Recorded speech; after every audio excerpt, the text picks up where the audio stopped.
தமிழகத்தில் அதிமுக கூட்டணியில் ஜி.கே. வாசன் தலைமையிலான தமிழ் மாநில காங்கிரஸ் கட்சி கடந்த சட்டமன்ற தேர்தல் வரை கூட்டணி அமைத்து தேர்தலை எதிர்கொண்டது. இதனையடுத்து நடைபெற்ற நாடாளுமன்ற தேர்தலில் அதிமுக பாஜக இடையே மோதல் ஏற்பட்டதன் காரணமாக இரண்டு கட்சிகளும் தனித்தனியாக கூட்டணி அமைத்தது.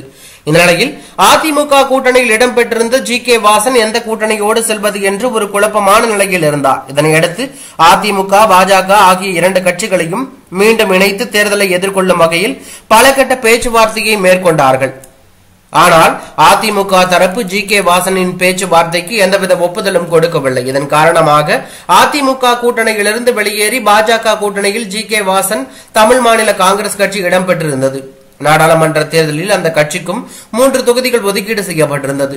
காங்கிரஸ் கட்சியின் பாரம்பரியத்தை கொண்ட ஜி.கே. வாசன் பாஜகவுடன் நேரடியாக கூட்டணி வைத்ததை விரும்பாத அந்த கட்சி நிர்வாகிகள் அடுத்தடுத்து அந்த கட்சியிலிருந்து வெளியேறி காங்கிரஸ் கட்சியில் இணைந்தார்கள்.